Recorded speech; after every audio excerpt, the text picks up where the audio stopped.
तो दोस्तों अब तक हम देख चुके हैं कि शी युआन और शी हाओ के बीच में लड़ाई हो रही थी। अब वो लड़ाई किस मुकाम तक पहुंचती है ये हम देखेंगे आज की वीडियो में। तो शी हाओ और शी युआन जिनकी लड़ाई एक दूसरे वर्ल्ड में शुरू हो चुकी है, जिसमें हम देखते हैं कि उनकी फाइट से निकलने वाली एनर्जी से आसपास के लोगों को बहुत दिक्कत होती है, जिसकी वजह से वो लोग साइड हो जाते हैं। फिर हम देखते हैं कि ये दोनों अपनी लड़ाई में अपनी फिजिकल स्ट्रेंथ और स्पिरिचुअल पावर दोनों का यूज करते हैं। शी हाओ शी युआन पर जल्दी जल्दी अटैक कर रहा था और इनको देखकर वो दोनों बहनें ऊपर बातें करती है कि कौन जीतेगा और कौन हार जाएगा। अब वो मास्क वाली लड़की जसिका से बोलती है कि शी युआन में कुछ खास पावर्स नहीं है, इसीलिए वो जल्द ही हारता हुआ दिखाई देगा। इसके बाद शी युआन शी हाओ से कहता है कि तुम सुप्रीम बोन के निकल जाने के बाद बाल बाल बचे थे, अब तुम फिर से क्यों मौत की तरफ जाना चाहते हो। जिस पर शी हाओ कहता है कि कौन मौत के करीब जाता है वो तो तुम्हें मैं दिखा ही दूंगा।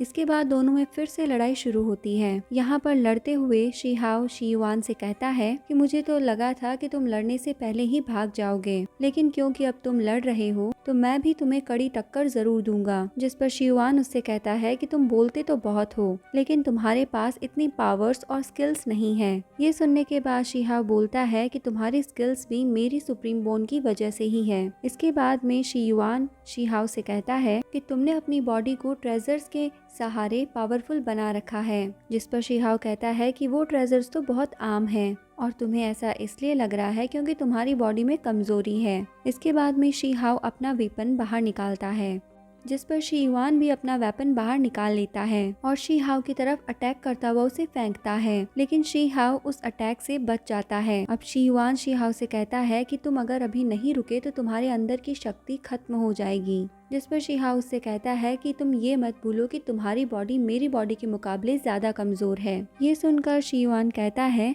कि 4 आइज वाले लोगों की बॉडी कमजोर ही होती है। ये सुनने के बाद शी हाओ शी युआन पर फिर से अटैक कर देता है। इस अटैक में वो दोनों ही पीछे की तरफ धकेले जाते हैं। अब शी हाओ बोलता है कि तुम्हारी 4 आइज की बस इतनी सी पावर है। जिस पर शी युआन रिप्लाई देता है कि ये तो बस शुरुआत है, तुम्हें सब कुछ धीरे धीरे पता चल जाएगा। अब शी हाओ कहता है कि तुम्हारी आइज की तरह तुम्हारी बॉडी भी कमजोर है। ये सुनने के बाद शी युआन को गुस्सा आ जाता है और वो चेन ऑफ लो नाम की टेक्निक को इस्तेमाल करता है, जिसके बाद शी हाओ भी अपनी कंबाइंड टेक्निक को यूज करता है और शी युआन की उस टेक्निक को खत्म कर देता है। इसके बाद वो दोनों फिर से एक दूसरे पर अटैक करते हैं। तभी वहाँ पर इस वर्ल्ड का गार्डियन आ जाता है और उन दोनों से ही कहता है कि तुम दोनों मेरे वर्ल्ड को तबाह कर रहे हो, इसीलिए मैं तुम्हें 3 ऑप्शंस देता हूँ, जिसमें से पहला है अपनी फाइट को बंद करो और यहाँ से चले जाओ। दूसरा ऑप्शन है फाइट को जारी रखो और इसके बाद मैं तुम्हें पनिश करूंगा। और तुम्हारा तीसरा ऑप्शन है कि तुम दोनों ही स्काई बैटलफील्ड में चले जाओ,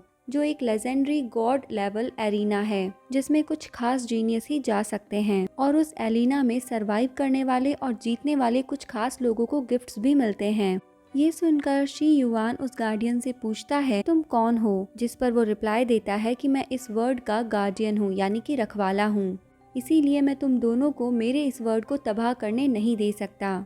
और एक बार मैं ही था जिसने इस एनिमल मिल्क वाले लड़के के पीछे अपने सिपाही भेजे थे, क्योंकि ये भी एक बार इस वर्ल्ड को नुकसान पहुंचा रहा था। जिस पर शी हाओ कहता है कि लेकिन मैंने तो तुम्हारे सिपाहियों को हरा दिया था, तो बताओ मेरे वो गिफ्ट्स कहाँ हैं। जिस पर वो गार्डियन बोलता है कि गिफ्ट तो तुम्हें स्काई पैर के एरिना में ही मिलेगा। जिस पर शी हाओ पूछता है कि मैं वहाँ पर कब जा सकता हूँ। तब वो गार्डियन कहता है कि वो एरिना अभी बंद है और उसे खुलने में अभी 1 महीने का समय बाकी है। ये सुनकर शी युआन शी हाओ को कहता है कि हम दोनों बाद में फिर से मिलेंगे, क्योंकि तुम तो अभी कमजोर हो। जिसके बाद शी हाओ कहता है कि कमजोर मैं नहीं बल्कि तुम हो, पर फिर भी मैं तुम्हारे से 1 महीने बाद लड़ाई करने के लिए तैयार हूँ। उसकी बातें सुनकर शी युआन हंसता है और हंसते हुए कहता है कि इस वर्ल्ड में मैं अपनी सारी कल्टीवेशन पावर्स का यूज नहीं कर सकता, पर मैं तुम्हें स्काई एरिना में जरूर दिखाऊंगा कि मेरी असली ताकत क्या है। इसके बाद में शी युआन वहाँ से चला जाता है और शी हाओ भी वापस अपने नॉर्मल वर्ल्ड में आ जाता है। यहाँ वापस आने पर हुओ लिंगर उसे उठाती है, क्योंकि वो बहुत ही ज्यादा इंजर्ड हो चुका था। अब शी हाओ हुओ लिंगर से कहता है कि मुझे ज्यादा कुछ नहीं हुआ है,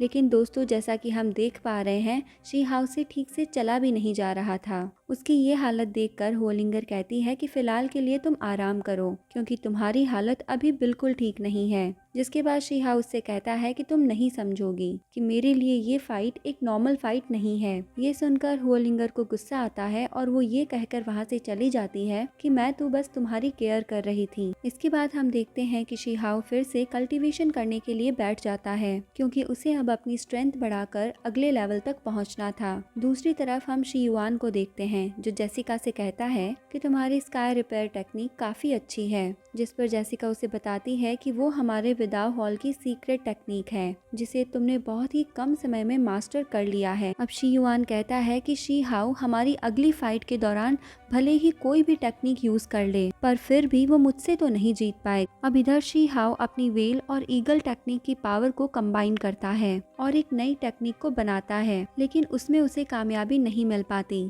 तभी वहाँ पर हुओलिंगर के फादर यानी कि फायर एम्परर आ जाते हैं, जिनको देखकर शी हाओ हैरान रह जाता है क्योंकि फायर एम्परर का ऑरा बहुत ही ज्यादा पावरफुल था। अब फायर एम्परर शी हाओ से कहते हैं कि मैं यहाँ पर बस तुम्हें शुक्रिया अदा करने आया हूँ क्योंकि तुमने मेरे स्टूडेंट्स को बचाया। जिस पर शी हाओ बोलता है कि इसकी कोई ज़रूरत नहीं है क्योंकि मैंने ऐसा हुओलिंगर से जो मैंने प्रॉमिस किया था उसकी वजह से किया था। साथ ही आपके स्टूडेंट्स ने भी ब्लड सेक्रीफाइस को तोड़ने में मेरी मदद करी थी। तभी वो फायर एम्परर शी हाओ पर अपनी थोड़ी सी एनर्जी का इस्तेमाल करते हैं, जिसके बाद शी हाओ उनसे पूछता है कि आप ऐसा करके मुझे क्या सिखाना चाहते हो। जिसके बाद फायर एम्परर शी हाओ से पूछते हैं कि तुम कल्टीवेशन क्यों कर रहे हो, तो शी हाओ रिप्लाई देता है कि क्योंकि मुझे शी युआन को हराना है। जिसके बाद फायर एम्परर पूछते हैं कि तुम ऐसा क्यों करना चाहते हो और इसके बाद तुम क्या करोगे। लेकिन दोस्तों इस सवाल का जवाब शी हाओ के पास नहीं था। जिसके बाद फायर एम्परर उससे कहते हैं कि शी हाओ तुम भूल चुके हो कि तुमने कल्टीवेशन को करना क्यों शुरू किया था। क्या तुमने जब कल्टीवेशन को करना शुरू किया था तो तुम्हें पता था कि शी युआन तुम्हारा दुश्मन है। उनकी ये बात सुनकर शी हाओ समझ जाता है कि उसे किसी पर्टिकुलर दुश्मन को याद ना करके अपनी कल्टीवेशन को याद करके अपना कल्टीवेशन करना चाहिए और सिर्फ शी युआन को हराने के लिए नहीं बल्कि खुद को स्ट्रॉन्ग बनाने के लिए उसे कल्टीवेशन का यूज करना चाहिए। अब फायर एम्परर शी हाओ से कहते हैं कि तुम्हें किसी और से नहीं बल्कि खुद ही से जीतना है और ये कहने के बाद वो शी हाओ के सर पर एक निशान बना देते हैं और उसे दिखाते हैं कि उसके माइंड में बहुत कुछ चल रहा है और ये सब कुछ उसे अपने दिमाग से निकालना होगा ताकि वो सही तरीके से और किसी भी दबाव के बिना अपना कल्टीवेशन कर सके।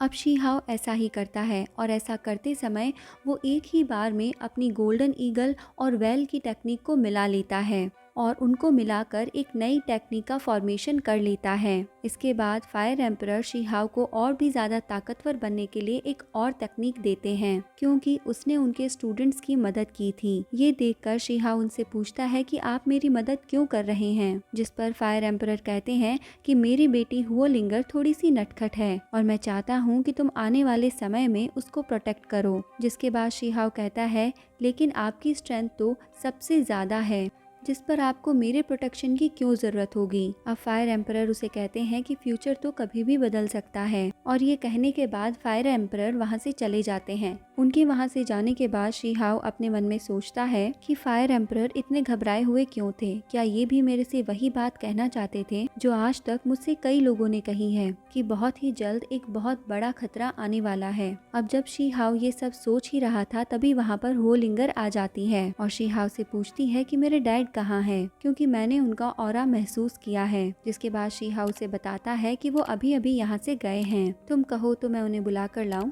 ये सुनते ही हुओलिंगर उसे मारते हुए कहती है कि अगर तुम्हें मुझसे सही से बात नहीं करनी है तो मत करो। लेकिन शी हाओ उसे रोक कर थैंक यू बोलता है और इसे सुनते ही हुओलिंगर को शर्म आ जाती है। अब हुओलिंगर शी हाओ से पूछती है कि क्या तुम अभी भी शी युआन से फाइट करने जाओगे। जिसके बाद शी हाओ उससे बोलता है कि हाँ जरूर जाऊंगा। अब हुओलिंगर उसे बताती है कि मैंने पता लगाया है कि शी युआन अपने माइंड को शार्प कर रहा है क्योंकि वो तुमसे डरा हुआ है, इसीलिए तुम्हें भी अकेले रहकर प्रैक्टिस करनी चाहिए और मैं तुम्हें प्रोटेक्ट करूंगी। ये सुनकर शी हाओ कहता है कि ये बातें हम बाद में करेंगे।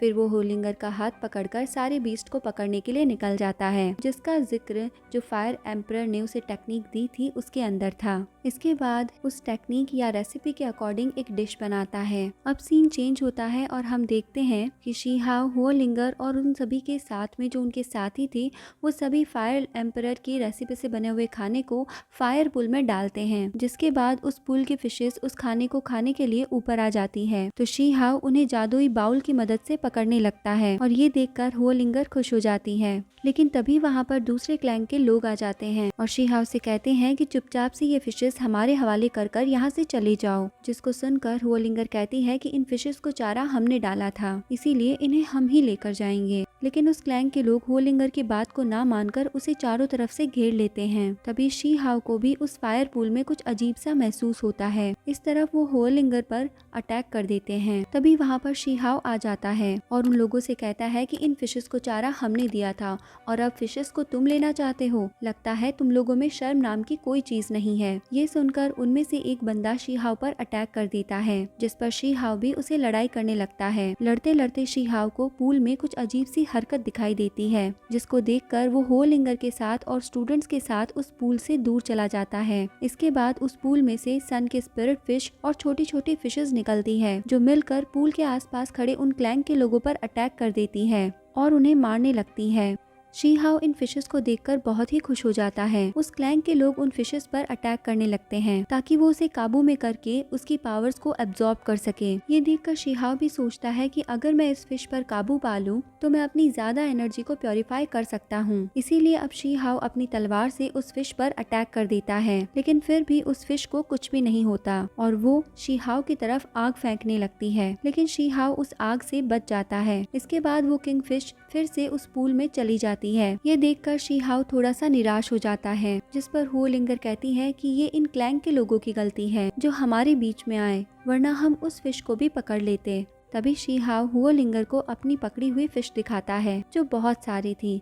अब उस क्लैंग के लोग शी हाओ से वो फिशेस मांगने लगते हैं और शी हाओ के कुछ ना बोलने पर उन्हीं में से एक शी हाओ पर अटैक कर देता है, लेकिन शी हाओ फाइट बैक करके उन्हें पीछे धकेल देता है। ये देखकर वो लोग अपनी स्पिरिट टेक्निक का यूज शी हाओ पर करते हैं, लेकिन इसके बाद शी हाओ अपनी नई सीखी हुई टेक्निक से उन लोगों को पत्थर में बदलकर उन्हें मार डालता है और उनकी भी स्पिरिट को इस बाउल में कैद कर लेता है। इसके बाद सीन चेंज होता है और हम देखते हैं कि हुओ लिंगर, वो स्टूडेंट्स और शी हाओ उन फिशेस को पकाकर खाने लगते हैं। इसके बाद शी हाओ और हुओ लिंगर उन फिशेस से मिली हुई एनर्जी को प्योरीफाई करने लगते हैं। यहाँ पर शी हाओ को लगता है कि उसे स्पिरिट फिशेस पावर तक पहुंचने में बहुत टाइम लगेगा। तभी शी हाओ को एक जगह से चमकदार रोशनी दिखाई देती है, इसीलिए शी हाओ उस रोशनी की तरफ बढ़ने लगता है और वहां पहुंचने पर उसे एक पेड़ दिखाई देता है, जिस पर से दो खास बर्ड उड़कर चले जाते हैं। शी हाओ को लगता है कि जरूर इस पेड़ में कुछ न कुछ है, इसीलिए वो पेड़ के ऊपर चढ़ जाता है, जिसके ऊपर एक घोंसले में एक चमकदार अंडा उसे दिखाई देता है। तब शी हाओ उस अंडे को अपने हाथ में उठा लेता है। ऐसा करते ही शी हाओ पर एक जोरदार सी बिजली गिरती है। इसके बाद में शी हाओ समझ जाता है कि अंडा खास है, इसीलिए इसे लाइटनिंग से प्रोटेक्ट किया जा रहा है। अब शी हाओ सोचने लगता है कि क्या वो इस अंडे को खाए ताकि उसकी एनर्जी बढ़ सके, या फिर इसके अंदर से निकलने वाली बर्ड की टेक्निक को इस्तेमाल किया जाए। अब शी हाओ डिसाइड करता है कि वो इस अंडे को नहीं खाएगा। इसके बाद शी हाओ अपने बाउल की मदद से उस अंडे को हैश करने लगता है। इसके थोड़े ही समय बाद वो बाउल जोर से हिलने लगता है और उस पूरे पेड़ में आग लग जाती है। अब शी हाओ उस पेड़ की आग को अपने अंदर एब्जॉर्ब कर लेता है। तभी वो अंडा भी टूट जाता है और उसके अंदर से एक छोटा सा बर्ड बाहर निकलता है, जिसे देखते ही शी हाओ उससे बोलता है कि क्या तुम मुझे मॉम मॉम नहीं बोलोगे। जिसके बाद वो छोटा सा बर्ड शी हाओ पर चिल्लाता है और बोलता है, तुम्हारी हिम्मत कैसे हुई मुझे इस अंडे से बाहर निकालने की। इसके बाद वो बर्ड शी हाओ को उस बाउल में डालकर उसके नीचे आग लगा देता है। जिसके बाद शी हाओ उस बर्ड से कहता है कि मैं स्टोन विलेज से आया हूँ और फायर किंगडम की राजकुमारी मेरी दोस्त है और अगर तुमने मुझे कुछ किया तो वो तुम्हें नहीं छोड़ेगी। जिसके बाद वो बर्ड बोलता है कि मैं फायर किंगडम की सैक्रिफाइस स्पिरिट हूँ और मैं तो फायर एम्परर से भी नहीं डरती। इसको सुनकर शी हाओ चौंक जाता है। अब वो बर्ड बोलती है कि पहले ये पोजीशन मेरी दादी के पास थी, लेकिन जब तुमने मुझे बाहर निकाल ही दिया है तो ये पोजीशन अब मेरी हो गई है। इसके बाद वो बर्ड शी हाउ से कहती है कि क्या तुम सच में स्टोन विलेज से ही आए हो, क्योंकि कुछ साल पहले वहाँ पर एक गोल्डन मंकी खो गया था जिसके हाथ में माउंटेन ट्रेजर था। ये सुनकर शी हाउ सोचता है कि मुझे लगता है इसे सबक तो सिखाना ही पड़ेगा, क्योंकि उसने उसे ट्रेजर के बारे में कुछ नहीं बताया। अब वो बर्ड चैंप के बारे में सुनकर उसकी आग बुझा देती है। अब शी हाउ कहता है कि मैंने तुम्हें अंडे से बाहर निकाला है, इसीलिए क्या तुम मुझे कोई भी ट्रेजर नहीं दोगी। इस पर वो बर्ड शी हाउ को ऐसा करने से मना कर देती है। शी हाउ फिर भी उसके पीछे पड़ा रहता है और कहता है कि कम से कम अपना एक स्पिरिट फेदर तो मुझे तुम दे ही दो। तो वो बर्ड बताती है कि स्पिरिट फेदर लाइफ टाइम में सिर्फ एक ही बार मिलता है और तुम चाहते हो कि वो मैं तुम्हें दे दूं। ये बात सुनते ही शी हाउ उससे गुस्से में बोलता है कि क्या तुम मुझे कुछ भी नहीं दोगी। ये सुनकर वो बर्ड बोलती है कि हॉली एम्परर पैलेस में एक फेदर रखा हुआ है। तभी वहाँ पर हुओलिंगर भी आ जाती है और उस बर्ड को पहचानते ही उसे ग्रीट करती है। अब वो बर्ड उन दोनों से कहती है कि एक बार तुम अगर उस पैलेस में चले गए तो तुम इस दुनिया से बिल्कुल अलग हो जाओगे, यानी अगर तुम्हें उस पैलेस में किसी भी तरह की नीड होगी तो तुम्हारी कोई भी मदद नहीं कर पाएगा। अब वो बर्ड अपने असली रूप में आकर एक पोर्टल को ओपन करती है ताकि वो दोनों उस पैलेस में जा सके। अब वो बर्ड उनको कहती है कि जब तुम इस पोर्टल में जाने का डिसाइड कर लो तो मुझे यानी कि राजकुमारी को बता देना। जिस पर शी हाउ कहता है कि अच्छा तो तुम भी राजकुमारी हो, तब तो तुम्हें घमंडी होने का पूरा हक है। ये सुनते ही हुओलिंगर को गुस्सा आ जाता है और वो शी हाउ को लात मारकर उस पोर्टल में गिरा देती है। इसके बाद में हुओलिंगर भी उस पोर्टल में चली जाती है। यहाँ आते ही हुओलिंगर इस पैलेस की खूबसूरती देखकर बहुत खुश हो जाती है। अब वो दोनों ही शी हाउ के बाउल में बैठकर उस पैलेस की तरफ बढ़ते हैं, लेकिन उस पैलेस के बाहर एक शील्ड बनी हुई थी। अब हुओलिंगर शी हाउ से बताती है कि मुझे एक बार डैड ने बताया था कि इस पैलेस के अंदर जाना बहुत ही मुश्किल है और इसमें वही बंदा जा सकता है जो यहाँ के फायर पुल की फिशेस को एक रेनबो ब्रिज बनाकर अंदर जा पाए। ये सुनते ही शी हाउ उस फायर पुल में चारा डालना शुरू कर देता है, जिसको खाने के लिए बहुत सारी फिशेस ऊपर आ जाती है, जिनके आते ही वहाँ पर एक बड़ा सा ब्रिज बन जाता है। इसीलिए अब वो दोनों उस ब्रिज के सहारे अंदर जाने लगते हैं। इसके बाद शी हाउ कहता है कि इतनी सारी फिशेस मैं अपनी लाइफ टाइम में नहीं खा सकता। ये सुनकर वो फिशेस डर जाती है और वापस पूल के अंदर चली जाती है, जिसके बाद ये पुल टूटने लगता है। लेकिन शी हाउ संभलते हुए हुओलिंगर के साथ अपने बाउल में आ जाता है। अब हुओलिंगर उसे डांटती है कि तुम्हें ऐसा नहीं बोलना चाहिए था। तो शी हाउ कहता है कि मुझे क्या पता था कि मेरे ऐसा बोलने से ये ब्रिज ही टूट जाएगा। इसके बाद शी हाउ को रेनबो ब्रिज की याद आती है, जिसकी फॉर्मेशन का तरीका फायर एम्परर ने उसे बताया था। तो शी हाउ उसी तरीके को इस्तेमाल करके एक टेक्निक बनाता है और एक ब्रिज बनाकर उसे रेनबो ब्रिज में कन्वर्ट कर देता है। इसे देखकर हुओलिंगर भी खुश हो जाती है। साथ ही उस पूल की फिशेस भी चौंक जाती है कि आखिर शी हाउ ने ऐसा कैसे कर दिया। इसके बाद शी हाउ और हुओलिंगर उस पैलेस की तरफ बढ़ते हैं। तो दोस्तों, पैलेस अंदर से कैसा होगा ये तो हमें पता चलेगा कल की वीडियो में। तो मिलते हैं कल नेक्स्ट वीडियो में नेक्स्ट एपिसोड्स के एक्सप्लेनेशन के साथ। तब तक के लिए bye bye, take care and thank you.